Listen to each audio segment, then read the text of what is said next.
குஜராத்தில் இருக்க முருகன் கோயிலுக்கு போகலாமா? இன்றைக்கி காலையில் எழுந்திரிச்சு குளிச்சுட்டு ரெடி ஆகிட்டு கிளம்பியாச்சு. இன்றைக்கி வேறு செவ்வாய்க்கிழமை. நாங்கள் குஜராத் வந்த புதுசில் எங்களுக்கு மனசு கஷ்டமாக இருந்தால் அடிக்கடி இந்த கோயிலுக்கு நாங்கள் போயிடுவோம்.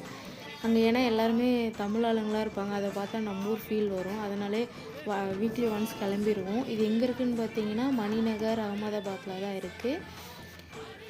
இருக்கிறதுல பெங்களூர் தான் ஹெவி டிராஃபிக் ஏரியான்னு நினச்சேன். ஆனால் அதை விட இங்கே ரொம்ப டிராஃபிக்காக இருக்குது. டிராஃபிக்குன்றதை விட சிக்னல் அதிகமாக இருக்கும். கோயிலுக்கு போயிட்டு சேர்கிறதுக்கே கிட்டத்தட்ட 1.5 hour ஆகிடும். ஒரு வழியாக போய் கோயில் ரீச் ஆகிட்டோம். அதுக்கப்புறம் பூ வாங்கலாம் அப்படின்ட்டு போனோம். பூ வந்து கோயிலில் அவ்வளோ கிடைக்காது. மாலைலாம் இங்கே வந்து பூவே கிடைக்காது. எந்த மாதிரி பூ கிடைக்கும்னா சாமந்தி பூ மாரி, அது கூட சாமந்தின்னு சொல்ல முடியாது, செண்டு மல்லின்னு சொல்லுவாங்க, அந்த பூ தான் கிடைக்கும். கிட்டத்தட்ட 1.5 மணி நேரம் கழித்து நம்ம முருகனை தான் பார்க்க போகிறோம் இன்றைக்கி. ரொம்ப சந்தோஷமாக இருக்குது. அடிக்கடி நாங்கள் இந்த கோயிலுக்கு வந்துடுவோம்.